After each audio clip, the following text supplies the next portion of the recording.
राज्यात महानगरपालिका निवडणुकांना सुरुवात झाली आणि अगदी 2च आठवड्यानंतर आपण निवडून दिलेले लोकप्रतिनिधी, जनसेवक, नगरसेवक महानगरपालिकांच्या सभागृहात आपले प्रश्न मांडताना आपल्याला दिसतील. मात्र या निवडून दिलेल्या नगरसेवकांव्यतिरिक्त देखील अन्य काही नगरसेवक सभागृहात असतात आणि त्यांना आपण स्वीकृत नगरसेवक म्हणून ओळखतो.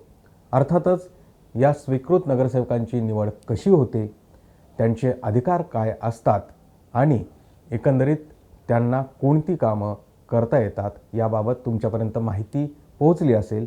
मात्र या स्वीकृत नगरसेवकांच्या निवडीला देखील आपल्याला विरोध करता येतो, ही माहिती आता आपण पुढच्या काही मिनिटात जाणून घेऊया. नमस्कार, मी गोविंद वाकडे आणि तुम्ही पाहताय न्यूज 18 लोकमत.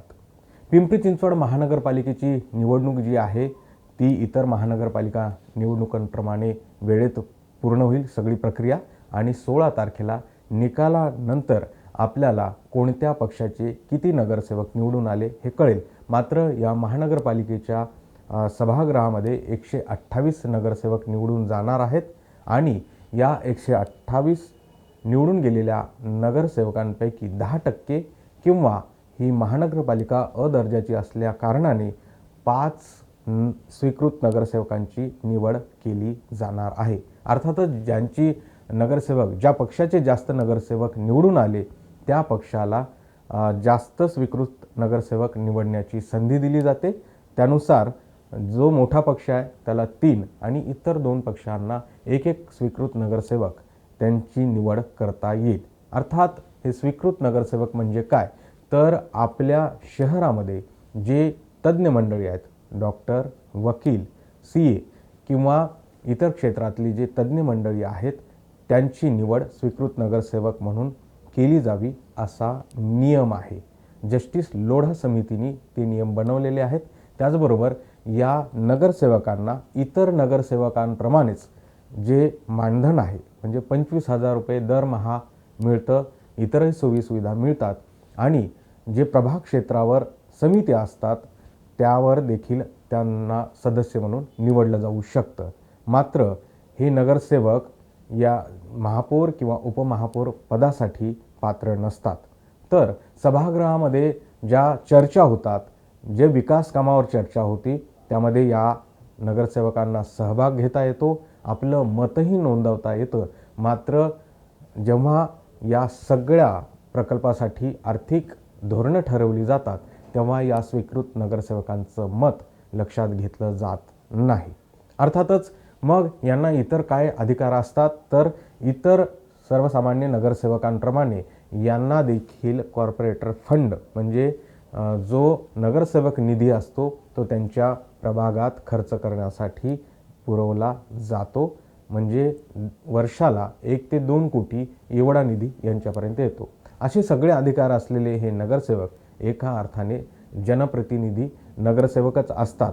मात्र यांची जी निवड केली जाते ते राजकीय पुनर्वसन म्हणून केली जाते.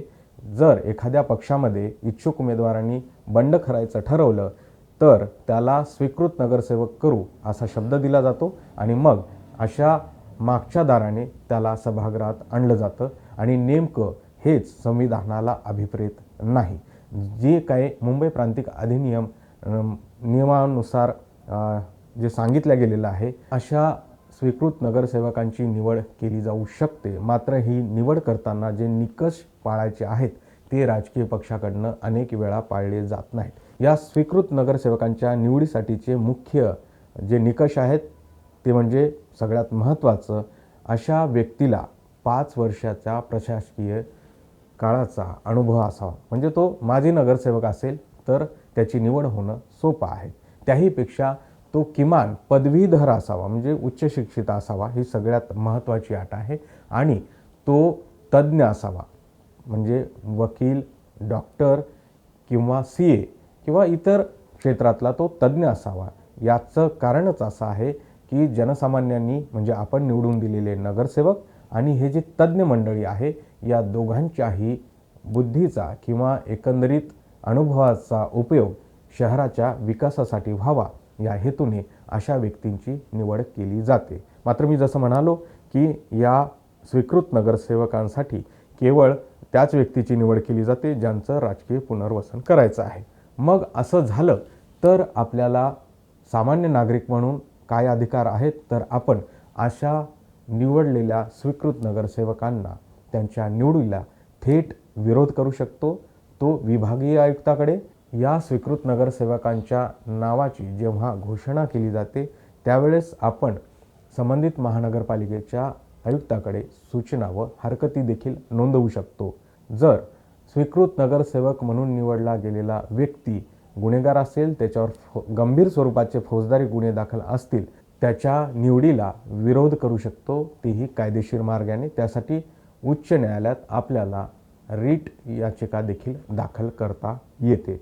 त्याचबरोबर सगळ्यात महत्त्वाचं म्हणजे आपण जरी या स्वीकृत नगरसेवकांना मतदान करत नसू तरी देखील यांच्या बेकायदेशीर निवडीला विरोध करण्याचा अधिकार आपल्याला देण्यात आलेला आहे एक मतदार म्हणून. आणि त्यामुळे आपल्याला यापुढे म्हणजे ही महानगरपालिकेची निवडणूक झाल्यानंतर देखील जे स्वीकृत नगरसेवक निवडले जातात त्यांच्या निवडीवर देखील सजग नागरिक म्हणून लक्ष ठेवावं लागणार आहे. कारण की हे प्रतिनिधीसुद्धा जनसामान्यांचे प्रश्न मांडणारे असावेत अशी सर्वसाधारण अपेक्षा आहे. मात्र राजकीय पुनर्वसन ज्यांचं केलं जातं ते सभागृहात जातात आणि केवळ स्वतःच्या तुंबड्या भरतात. अशी जर मंडळी निवडल्या गेली तर ती सर्वसामान्य नागरिकांची थट्टा समजली जाते. आणि असं होऊ नये असं वाटत असेल तर मात्र आपल्याला नगरसेवकांच्या निवडणुकीनंतर स्वीकृत नगरसेवकांच्या निवडीवर देखील लक्ष ठेवावं लागणार आहे.